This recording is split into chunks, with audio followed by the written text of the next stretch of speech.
I'm Teisha Bader with the JBS News Update for Monday, August the 8th, 2016. Israeli security forces arrested some 14 wanted Palestinians overnight last night, suspected of being involved in terror activities, mass disruptions, and violence against Israelis, including several members of Hamas. Part of a security sweep in the West Bank, a joint operation between the IDF and Israel Border Police. And more on the investigation that we reported to you about last week of a senior aid worker in Gaza accused of funneling millions to Hamas while working for aid organization World Vision.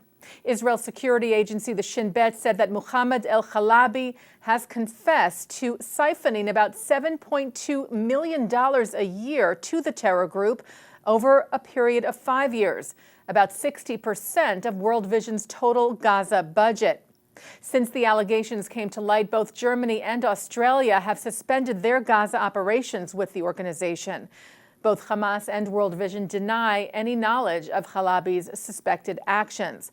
Khalabi was indicted last Thursday in a court in the city of Beersheba. A new task force has been formed in the Israeli government to help combat the BDS, Boycott, Divestment, and Sanctions campaign, which seeks to delegitimize the State of Israel. The special task force was announced yesterday by Israel's Public Security Minister Gilad Erdan and Interior Minister Aryeh Deri. It will focus on locating BDS activists and preventing them from entering Israel and expelling them if they are already in the country. According to the Jerusalem Post, Erdogan said that the task force is a, quote, necessary step in light of the malicious intentions of delegitimization activists who act to spread lies and twist the reality in our region. Some new information has emerged that could shed some light on the fate of Swedish diplomat Raoul Wallenberg. Wallenberg is credited with saving thousands of Hungarian Jews during the Holocaust. He was detained by the Red Army in 1945, imprisoned, and never seen again. Details of his fate, his presumed death, remain a mystery. This weekend, the New York Times reported on newly discovered and published diaries of the original head of the KGB, Ivan Serov, who wrote about Wallenberg, saying that he had no doubt that Wallenberg was, quote, liquidated in a Moscow prison in 1947. Israel's President Reuven Rivlin will host a traditional inclusive study session before Teisha Bader, the 9th day of Av, which commemorates the destruction of the first and second temples in Jerusalem. Rivlin will host the session, which will include participation of secular, Reform, Conservative, and Orthodox Jews in Jerusalem at his residence on Thursday, August the 11th, just ahead of the fast day, which begins on Saturday. The Jewish People Policy Institute is partnering for the event. Along with Rivlin, Jewish Agency Chair Natan Sharansky will open the session, which will focus on remembering the past and educating for the future.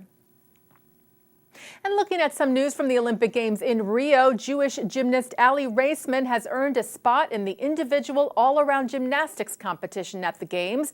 The 22-year-old, who won a gold medal in the 2012 London Games, took the second spot for the American women's team, just behind Simone Biles, who was in the first spot, and just ahead of Gabby Douglas, who is in the third.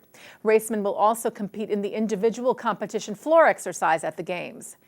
Meanwhile, Israel's hope for the men's air rifle competition fell short. Sergei Richter came in at 14th place today, and therefore he will not be moving to the next round. However, there is great hope for judo competitor Sagi Muki, who today defeated American competitor Nick Del Popolo just hours after he beat his Slovenian opponent. He now enters the semifinals. And taking a look now at our programming for tonight on JBS from Monday, August the 8th. At 7 o'clock, it's The Wisdom of Dr. Ruth. At 7:30, entrepreneur and philanthropist Dan Pallotta provides some insight about Jewish fundraising. At 8, the American Jewish Committee's Women's Leadership Board Spring Luncheon honors women of courage Irshad Manji, Simone Rodan Ben-Zaken, and Lauren Rogers. At 9 tonight, Mark Golub sits down with feminist author and educator Phyllis Chesler on the Chaim, and at 10, a discussion with 4 leading American female rabbis: Orthodox Rabbi Sarah Hurwitz of Yeshivat Maharat, Conservative Rabbi Diane Kohler-Esses, Reform Rabbi Angela Buchdahl of Central Synagogue, and Reform Rabbi Diana Gerson of the New York Board of Rabbis. And coming up right after this newscast tonight at 6:30, Executive Vice Chairman of the Conference of Presidents of Major American Jewish Organizations, Malcolm Hoenlein, talks about the continuing threats posed by Iran and other issues confronting the Jewish world. And that's the JBS News Update for Monday, August the 8th, 2016. I'm Teisha Bader.